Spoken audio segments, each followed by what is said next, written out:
Hello dear student, स्वागत है आप सभी का।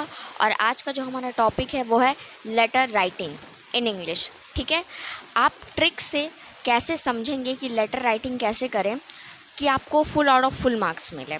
बच्चों, लेटर राइटिंग जो इंग्लिश में होता है उससे बच्चे बहुत ज़्यादा घबरा जाते हैं कि कैसे लिखना है कैसे नहीं लिखना है, उनको समझ में नहीं आता है। तो आज मैं आपको ऐसे ट्रिक्स के द्वारा लेटर राइटिंग बताऊंगी कि आप एग्ज़ाम में कोई भी लेटर राइटिंग आएगा तो आप छोड़ोगे नहीं, उसको करके आओगे और अपने 10 नंबर पूरे करके आओगे। ठीक है, तो सबसे पहले लेटर राइटिंग जो होती है उसके बारे में एक बेसिक इन्फॉर्मेशन दे देते हैं हम आपको कि लेटर राइटिंग कितने टाइप्स के होते हैं। एक तो होता है फॉर्मल लेटर और एक होता है इनफॉर्मल लेटर। आपके जो सिलेबस है उसमें फॉर्मल लेटर से ही क्वेश्चन पूछे जाते हैं। फॉर्मल लेटर वो लेटर्स होते हैं जो कि बिजनेस से रिलेटेड होते हैं या ऑफिस से या जॉब रिलेटेड कॉलेज या स्कूल को भेजे जाते हैं। ये सारे के सारे फॉर्मल लेटर होते हैं। ठीक है, या किसी ग्रुप को भेजे जाते हैं फॉर्मली तरीके से। ठीक है, ऑफिशियली तरीके से, इसको आप ऐसे समझ सकते हैं। और इनफॉर्मल लेटर्स वो लेटर्स होते हैं जो आप अपने फैमिली में भेजते हैं, किसी फैमिली मेम्बर को या किसी फ्रेंड को भेज रहे हैं। ठीक है, जान पहचान वाले को भेज रहे हैं हाल चाल पूछने के लिए, तो वो इनफॉर्मल लेटर में आता है। आपके जो एग्ज़ाम में क्वेश्चंस आते हैं वो फॉर्मल लेटर से आते हैं। तो फॉर्मल लेटर आपको कैसे लिखना है, ट्रिक्स के द्वारा मैं आपको बताऊंगी, जिससे आपको एक एक चीज़ क्लियर हो जाएगी, याद हो जाएगा और आप एग्ज़ाम में इससे रिलेटेड एक भी पॉइंट छोड़ करके नहीं आएंगे और टोटल 10 मार्क्स लेकर के आएंगे। सबसे पहले तो बच्चों आप ये जानिए कि आपका 10 मार्क्स का होता है और ये इंग्लिश का बहुत ही मेजर पार्ट है। 10 मार्क्स सिर्फ एक क्वेश्चन पे मिलते हैं आपको। ठीक है बच्चे, तो इसके लिए जो सबसे मेन बात होती है वो ये होती है कि लेटर लिखने के क्या क्या तरीके होते हैं, उसका फॉर्मेट क्या होता है, उसको कैसे शुरू करना चाहिए और एक लेटर में कितना एक वर्ड लिमिट होता है या कितने पैराग्राफ में लिखना चाहिए, या लाइन स्पेसिंग कहाँ करनी चाहिए कहाँ नहीं करना चाहिए, डेट कहाँ मेंशन करना चाहिए। तो ये सब कुछ जो भी कन्फ्यूज़न है वो सब आपका इस वीडियो को देखने के बाद ख़त्म हो जाएगा और इतना ईजिली ट्रिक से मैं आपको बताऊंगी कि आगे आपको हमेशा ज़िंदगी भर के लिए ये याद हो जाएगा। कहीं भी कुछ भी कोई भी लेटर राइटिंग होगी आप उसको ईजिली कर लेंगे।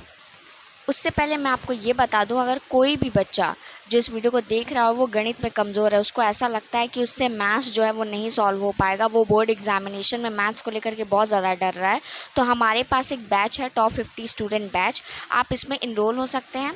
ये नंबर जो दिया गया है, इस नंबर पर आप व्हाट्सअप पे डेमो लिख करके भेजेंगे तो आपको 50 वीडियो की फ्री लिंक प्रोवाइड की जाएगी, वहाँ पर आप डेमो देख सकते हैं।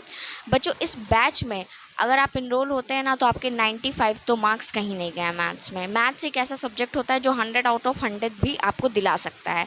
इस बैच को ज्वाइन करने के बाद आपको सभी चैप्टर्स के सभी सवाल सीक्वेंसली सॉल्व किए हुए मिलेंगे। ठीक है, सभी चैप्टर्स के फॉर्मूला जो कि सीक्वेंस में होंगे, सभी सीरियल वाइज होंगे, आपको प्रोवाइड करवाए जाएंगे। अनसॉल्व पेपर भी करवाया जाएगा, प्रीवियस ईयर क्वेश्चंस भी करवाए जाएंगे और आपका डाउट सेशन भी यहाँ पे होता है। ठीक है बच्चों, अगर आपको थोड़ा सा भी लग रहा है कि मैथ्स आपसे नहीं हो पाएगा या कहीं भी कोई भी दिक्कत है, गाइडेंस की दिक्कत है, प्लानिंग की दिक्कत है, तो प्लीज़ इस नंबर पे कांटेक्ट करें और जल्दी से ज्वाइन हो, क्योंकि ये लिमिटेड स्टूडेंट्स के लिए, तो जो पहले आएगा वो इनरोल हो जाएगा। Thank you. आगे बढ़ते हैं हम लेटर राइटिंग में क्या करना चाहिए। तो मेन पार्ट ऑफ लेटर क्या क्या होते हैं। मेन पार्ट ऑफ लेटर सबसे पहले आपको जानना ज़रूरी है कि जो लेटर होता है वो शुरुआत होता है सेंडर एड्रेस से। ठीक है, अब सेंडर क्या होता है कुछ बच्चे ये भी नहीं जानते होंगे, तो डरने की कोई बात नहीं है, मैं सब बता रही हूँ, एकदम ज़ीरो से बता रही हूँ। सेंडर मतलब वो जो लेटर को भेज रहा है। ठीक है, और रिसीवर मतलब वो जो लेटर को प्राप्त कर रहा है यानी कि पा रहा है। ठीक है, तो ये क्लियर हो गया कन्फ्यूजन सेंडर और रिसीवर में। ठीक, तो सबसे पहले आपका सेंडर एड्रेस रहेगा, उसके बाद डेट होता है। ठीक है, जिस डेट पे आप लिख रहे हैं वो लेटर, वो डेट। रिसीवर एड्रेस होता है, रिसीवर मतलब मैंने आपको बताया जो लेटर प्राप्त करता है वो, उसको हम लोग रिसीवर कहते हैं, रिसीवर एड्रेस होता है। सब्जेक्ट, सब्जेक्ट मतलब वो लेटर का जो मेन ऑब्जेक्टिव है कि किस चीज़ के बारे में आप लेटर लिख रहे हैं, ये आप सब्जेक्ट में मेंशन करते हैं। ठीक है, फिर उसके बाद से आपका बहुत इंपॉर्टेंट पार्ट आता है। अगला पार्ट आपका होता है द सैल्यूटेशन। मतलब कि हिंदी में इसको हम लोग बोलते हैं अभिवादन, ठीक है, इंग्लिश में सैल्यूटेशन बोलते हैं। इसमें वो पार्ट आता है जो आप देखते होंगे लेटर में लिखा रहता है dear sir, respected sir, madam, ठीक है। तो ये सब जो चीज़ होती है वो सैल्यूटेशन के पार्ट में आती हैं। फिर उसके बाद से आपका जो लेटर होता है उसका मेन बॉडी या कंटेंट ऑफ द लेटर आता है, जिसमें आप मेनली वो लिखते हैं जो आपका लेटर का मेन पार्ट होना चाहिए, ठीक है। फिर उसके बाद से जब आपका वो लेटर का मेन बॉडी ख़त्म हो जाता है तो लास्ट में आप योर्स ट्रूली, योर्स सिंसियरली या योर्स ऑबिडेंटली, जो जहाँ पे रिक्वायरमेंट हो वैसा आप लिख सकते हैं, ठीक है। फिर लास्ट में क्या, name of the sender. Name of the sender मतलब कि जो लेटर को लिख रहा है या भेज रहा है, XYZ भी आप लिख सकते हैं, ठीक है। इसमें कोई भी बाउंडेशन नहीं होती है। तो बच्चों ये सारी जो चीज़ें होती हैं ये एक लेटर में मस्ट होनी चाहिए। बहुत ही आसान है। पहला तो सेंडर का एड्रेस, डेट, रिसीवर्स एड्रेस, फिर उसके बाद से सब्जेक्ट मतलब किस टॉपिक पे आप लिख रहे हैं, फिर सैल्यूटेशन और बॉडी या कंटेंट ऑफ द लेटर, ठीक है। फिर योर्स ट्रूली, योर्स सिंसियरली और नेम ऑफ द सेंडर। तो इतनी सारी चीज़ें हमारे एक लेटर में इंक्लूड रहती हैं, ज़्यादा चीज़ें नहीं हैं। आप इसको 2-3 बार देखेंगे आपको याद हो जाएगा। और इन सब चीज़ों को आप कॉपी पेन लेकर के नोट करते रहिए, क्योंकि सिर्फ वीडियो देखने से तो चीज़ें आपको याद नहीं होंगी, ठीक है ना। कॉपी पेन लेकर के नोट करते जाइए। ये सब चीज़ें तो ये हैं कि हाँ लेटर में कौन कौन से पार्ट होते हैं। अब लेटर लिखने का जो फॉर्मेट होता है, कैसे पैराग्राफ में कहाँ लिखना है, कितने वर्ड्स में लिखना है, लाइन स्पेसिंग कहाँ करनी है, ये सब मैं आपको आगे बताऊँगी। और बच्चों वीडियो को आपको बहुत ध्यान से देखना है, क्योंकि इस तरीके से अगर आप अपने एग्ज़ाम में लेटर लिख कर के आएंगे ना तो एग्ज़ामिनर आपके 1 नंबर भी कहीं नहीं काट पाएगा, ठीक है। तो इन सब चीज़ों को बताने के साथ साथ मैं एक और चीज़ ये बता दे रही हूँ कि जो लेटर का जो लैंग्वेज होना चाहिए वो आप लोग बहुत ज़्यादा टफ़ मत चूज़ करिएगा। कभी कभी ये होता है कि बच्चे बहुत टफ़ वर्ड यूज़ कर लेते हैं इंग्लिश में, जिनकी स्पेलिंग उनको खुद नहीं पता होती है। तो ये सब आपको नहीं करना है। ऐसे वर्ड यूज़ करना है जो सिंपल हो, ठीक है, और मतलब कि डेली यूज़ होते हो, डेली लैंग्वेज में ऐसे नॉर्मल ही यूज़ करना है आपको। ऐसा नहीं कि बहुत हाई फाई इंग्लिश यूज़ करनी है, ठीक है। और मेनली ये जो स्टार्टिंग का जो पार्ट है, यहाँ सब्जेक्ट और सैल्यूटेशन तक का जो पार्ट है, ठीक है, यहाँ तक का पार्ट तो हर जगह फिक्स रहेगा आपका। सेंडर एड्रेस से लेकर के सैल्यूटेशन तक का पार्ट वो सब जगह पे आपका फिक्स रहेगा। कोई भी आपका लेटर हो किसी भी ऑफिशियल के लिए, ये सब आपको लिख देना है, ये सब में आपको लिखना है और इस पे आपको फिक्स नंबर मिल जाएंगे। फिर जो मेन बॉडी या कंटेंट होता है उसमें थोड़ा सा मतलब कि डिफरेंस होता है। कोई प्रिंसिपल को भेजता है तो कोई ऑडिटर को भेजता है तो कोई किसी ग्रुप या ऑर्गेनाइजेशन को भेजने के लिए कहता है, ठीक है।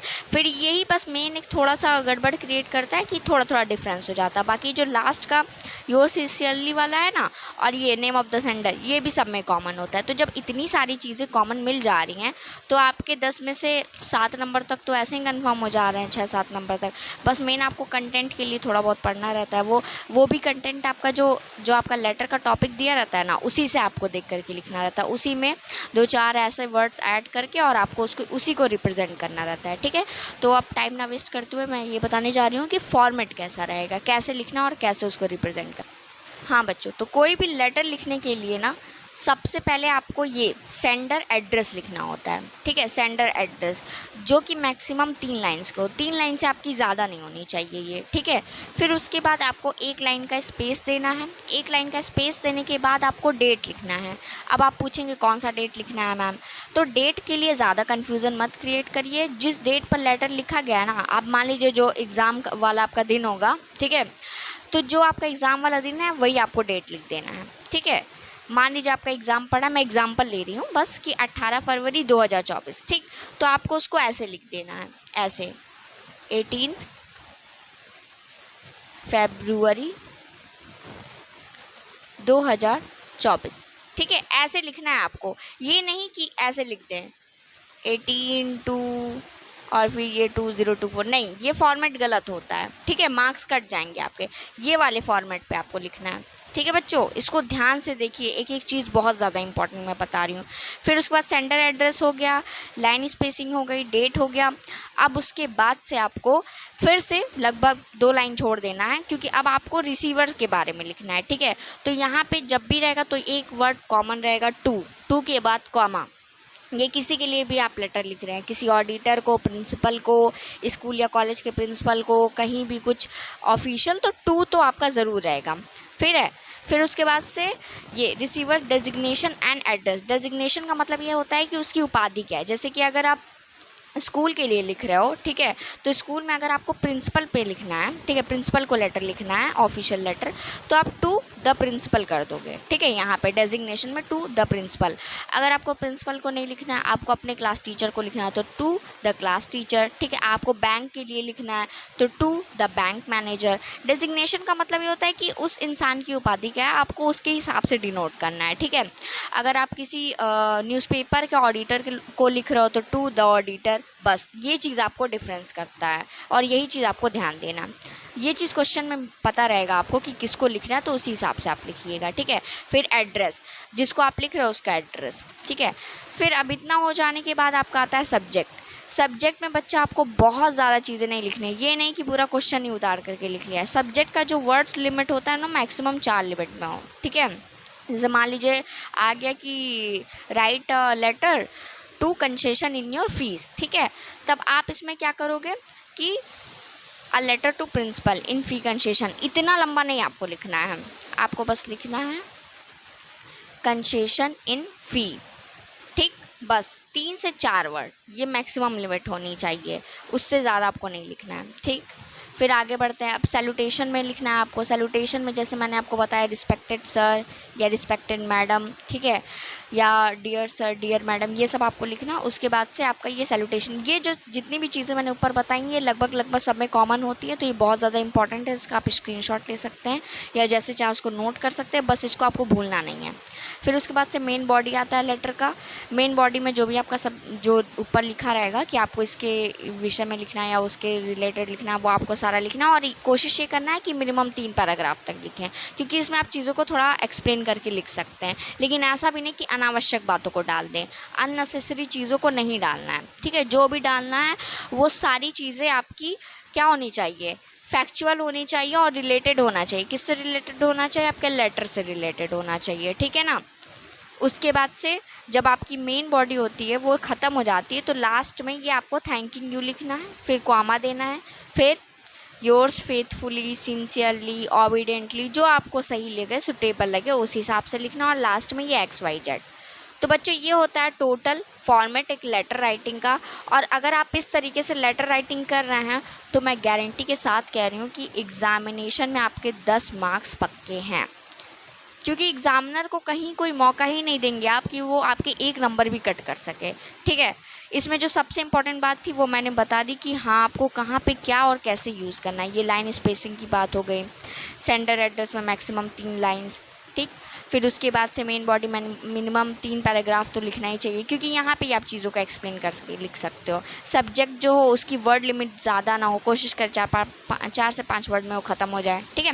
तो ये सब है और उसके बाद से ये आपका लेटर राइटिंग कंप्लीट हो जाता है। तो वीडियो पसंद आई हो तो इसको लाइक करें और शेयर करें। Thank you so much.